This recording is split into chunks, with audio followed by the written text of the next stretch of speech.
Hello friends, good morning. Now our today's topic is call by value and call by reference. So actually जब हम लोग call by value pass करते हैं तब हमारा system कैसे काम करता है और जब कॉल बाय रेफरेंस पास करते हैं तब हमारा सिस्टम कैसे काम करता है। तो कोई भी चीज जब भी हम किसी फंक्शन में कोई भी वैल्यू पास करते हैं, कोई भी आर्गुमेंट पास करते हैं, तो आर्गुमेंट पास करने के दो तरीके होते हैं, एक कॉल बाय वैल्यू और एक कॉल बाय रेफरेंस। उन्हीं के आधार पे हम लोग ये देखते हैं कि जब कॉल बाय वैल्यू पास करेंगे तो कैसे काम करेगा और कॉल बाय रेफरेंस पास करेंगे तो कैसे काम करेगा। एनीवे, नाउ जब भी हम सी के फंक्शन में किसी फंक्शन में जब भी हम सी के फंक्शन में किसी वैल्यू को कॉल करते हैं तो यह कॉलिंग दो तरह से होता है, एक कॉल बाय वैल्यू से और एक कॉल बाय रेफरेंस से। नाउ अगर हम कॉल बाय वैल्यू से करते हैं तो क्या होता है, in call by value method the value of the variable is pass to the function. Means जब कॉल बाय वैल्यू का यूज करते हैं तो इस केस में हमारा वेरिएबल का एक्चुअल वैल्यू पास होता है as a parameter. Now the value of actual parameter cannot be modified by formal parameter. होता क्या है कि जब हम कॉल बाय वैल्यू का यूज करते हैं तो जो एक्चुअल वैल्यू होता है उसका एक कॉपी पास करते हैं फंक्शन के अंदर, और जो भी चेंजेज होता है फंक्शन में फंक्शन वह चेंजेज सिर्फ फॉर्मल आर्गुमेंट में होता है। इसलिए हमारा actual variable as it is रह जाता है जैसा वो पहले था, यानी उसमें कोई चेंज नहीं होता है। डिफरेंट मेमोरी ऐसा चेंज इसलिए नहीं होता है कि एक्चुअल पैरामीटर और फॉर्मल पैरामीटर दोनों के लिए ही अलग अलग मेमोरी एलोकेट होते हैं। तो जब हम चूंकि फंक्शन के अंदर तो सिर्फ फॉर्मल पैरामीटर रहता है और एक्चुअल पैरामीटर के थ्रू हम वैल्यू का एक कॉपी पास कर देते हैं फॉर्मल पैरामीटर में, और चेंजेस हमारे फॉर्मल पैरामीटर में होते हैं और दोनों का मेमोरी लोकेशन डिफरेंट है। इसलिए जो भी फॉर्मल पैरामीटर में चेंजेस होते हैं वो चेंजेस एक्चुअल में नहीं हो पाते हैं। ठीक है।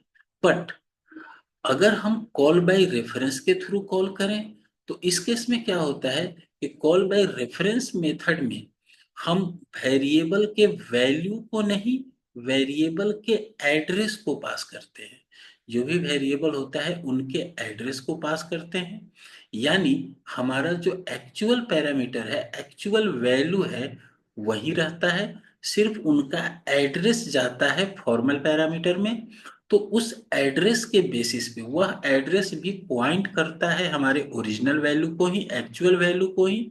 इसलिए अगर हम उस एड्रेस के थ्रू फॉर्मल पैरामीटर पे कोई भी चेंजेस करते हैं तो वह चेंजेस ओरिजिनली रिफ्लेक्ट होता है, यानी वो मॉडिफाई कर लेता है। नाउ ये जितने भी पॉइंट्स आप यहाँ पे देख रहे हो, कभी कभी एग्जाम में आपको डिफरेंस भी लिखने को आ सकता है, तो इन्हीं पॉइंट्स को आप डिफरेंस बना के लिख सकते हो। क्योंकि होता क्या है, कॉल बाय वैल्यू में हम वेरिएबल के वैल्यू को भेजते हैं। नाउ कॉल बाय रेफरेंस में हम वेरिएबल के एड्रेस को भेजते हैं। जब हम वैल्यू को भेजते हैं तो एक्चुअल पैरामीटर को फॉर्मल पैरामीटर चेंज नहीं कर पाता है, कांट मॉडिफाइड। लेकिन जब हम एड्रेस को भेजते हैं तो एक्चुअल पैरामीटर को formal parameter can be modified, उसको मॉडिफाइड कर सकता है। नाउ ये ऐसा इसलिए होता है कि जब हम कॉल बाय रेफरेंस करते हैं तो सेम मेमोरी यूज होता है एक्चुअल और फॉर्मल दोनों पैरामीटर के लिए। इसीलिए जब हम फॉर्मल पैरामीटर पे कुछ चेंज करते हैं तो वो एक्चुअल में भी रिफ्लेक्ट हो जाता है। लेकिन कॉल बाय वैल्यू के केस में डिफरेंट मेमोरी एलोकेट होता है दोनों के लिए। इसलिए अगर हम फॉर्मल पैरामीटर पे कुछ चेंज करते हैं तो एक्चुअल पे चेंज नहीं हो पाता है। नाउ इस चीज को अब हम लोग एक प्रोग्राम के थ्रू समझने का कोशिश करते हैं। पहले हम उस प्रोग्राम को लाते हैं, उसके बाद उस एग्जाम्पल के तौर पे हम लोग उस एग्जाम्पल से इसको समझने का कोशिश करते हैं।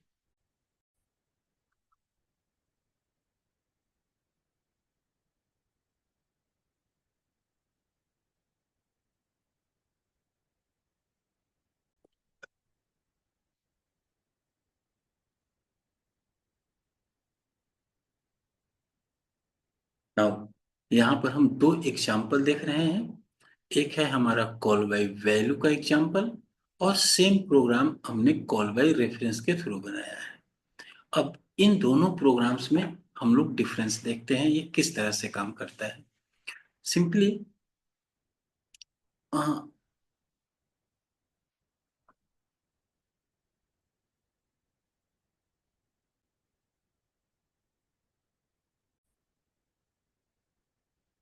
तो कॉल बाय वैल्यू में एक्चुअली यहाँ से हमारा प्रोग्राम है, जैसे void स्वैप, इसमें हम सिर्फ वैल्यू पास कर रहे हैं, इंट ए और इंट बी। यहाँ पर कॉल बाय रेफरेंस में अगर आप देखोगे तो यहाँ पर हम स्वैप फंक्शन में पॉइंटर वेरिएबल पास कर रहे हैं, ये एक डिफरेंस हुआ। उसके बाद मेन एज इट इज लिखा हुआ है, जैसे इसमें लिखे हैं वैसे ही, इसमें कोई अंतर नहीं। फिर एक कॉलिंग के समय डिफरेंस है कि यहाँ पर एम और एन डायरेक्ट कॉल हो रहा है, यहाँ पर एम और एन का एड्रेस पास किया जा रहा है।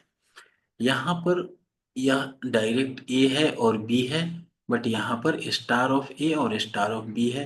यानी कॉल बाई रेफरेंस में जब हम एड्रेस पास कर रहे हैं तो पॉइंटर वेरिएबल चाहिए स्टोर कराने के लिए, यहाँ पर डायरेक्ट वैल्यू पास करा रहे हैं तो नॉर्मल वेरिएबल चाहिए स्टोर कराने के लिए। और बाकी नीचे यहाँ पर ए और बी को पॉइंट किया गया है, यहाँ पर स्टार ए और स्टार बी को किया गया है, क्योंकि यहाँ कॉल बाई रेफरेंस के द्वारा है। नाउ इस तरीके से काम करने पे हमको क्या डिफरेंस मिलता है वो देखते हैं स्टार्टिंग से। पहले जैसे ही हमारा प्रोग्राम शुरू होता है मेन, इसमें इंट m बराबर 22 आ जाता है, यानी m नाम का एक वेरिएबल बनता है जिसका वैल्यू हो जाता है हमारा 22। सिमिलरली एक n नाम का वेरिएबल बनता है जिसका वैल्यू हो गया 44 एग्जैक्टली।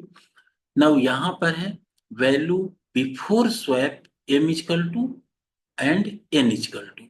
तो यहाँ पर हम प्रिंट करेगा, ये हमको आउटपुट क्या देगा, वैल्यू बिफोर स्वैप। हम थोड़ा शॉर्टकट में लिखते हैं, बिफोर स्वैप सिर्फ बी और एस लिखते हैं, बिफोर स्वैप एम बराबर 22 और एन बराबर 44 ये प्रिंट करेगा।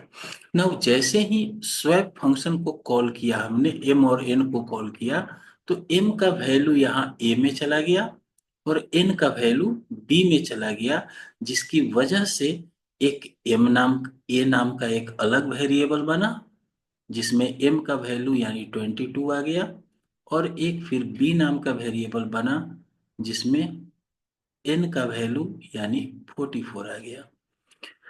फिर हमने एक टीएमपी नाम का वेरिएबल लिया टेम्प, और टेम्प में हमने ए डाला, यानी टीएमपी वेरिएबल में हमने ए का वैल्यू डाला सपोज 22।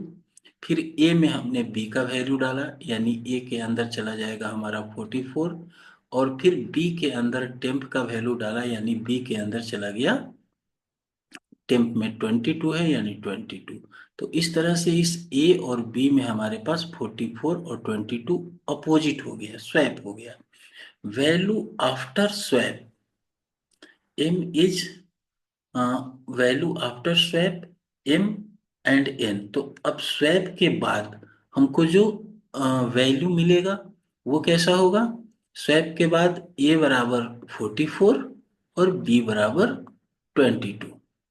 नाउ यहाँ पर आप देख रहे हो कि जो ओरिजिनल हमारा एम और एन था ये एज इट इज है, ये चेंज नहीं हुआ। अगर इस स्वैप फंक्शन को कॉल करने के बाद वापस हम एम और एन को प्रिंट कराएं तो हमें ओरिजिनल वैल्यू ही मिलेगा, एम बराबर 22 एंड एन बराबर 44। नाउ यही चीज अगर हम इस प्रोग्राम में देखें तो यहाँ भी हमने m बराबर 22 लिया है और n बराबर 44 लिया है, यानी n बराबर 22 है और m बराबर 44 है, सॉरी, m बराबर 22 है और n बराबर 44 है।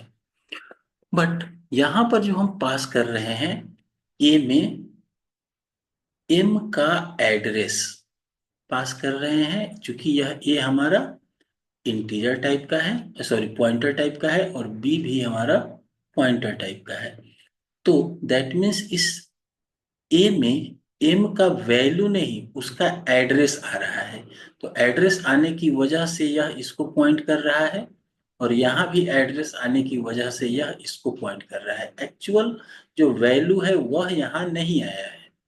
नाउ अगर वापस से हम इसको एक्सचेंज करते हैं, तो यहाँ पे भी वही टीएमपी बराबर ए बराबर बी बराबर टीएमपी, दैट मीन्स कि ये एक्सचेंज करने का कोड है। तो अब आप ये देखो कि एक्सचेंज कहाँ हो रहा है, स्टार ऑफ ए में और स्टार ऑफ बी में। यानी ए का वैल्यू यहाँ पे है और बी का यहाँ पे, तो जो चेंजेज हो रहे हैं वो यहाँ पे हो रहे हैं। 22 यहाँ पर एक्सचेंज होकर 44 बन गया, और यहाँ से ये 22 बन गया, वैल्यू एक्सचेंज हो गया। अब अगर आप यहाँ पे प्रिंट करते हो star of a star of b, तो ऑब्वियस सी बात है कि स्टार ऑफ ए की जगह पे 44 एंड स्टार ऑफ बी की जगह पे 22 प्रिंट करेगा। यहाँ तो स्वैप प्रिंट किया, लेकिन अंतर ये आया कि जो हमारा कॉल बाय वैल्यू था उसमें original value as it is रह गया था, लेकिन जब कॉल बाय रेफरेंस से हमने कॉल किया है तो हमारा ओरिजिनल वैल्यू यहाँ पर चेंज हो गया है। तो चूंकि ओरिजिनल वैल्यू हमारा चेंज हो गया है, इसलिए यह नया चेंज रिफ्लेक्ट हो जाएगा हमारे प्रोग्राम में। तो इसीलिए हम लोग कहते हैं कि अगर कॉल बाय रेफरेंस से हम कॉल किए तो ओरिजिनल वैल्यू को वो चेंज कर देता है। ठीक है, तो आज हम लोगों ने पढ़ा call by value and call by reference.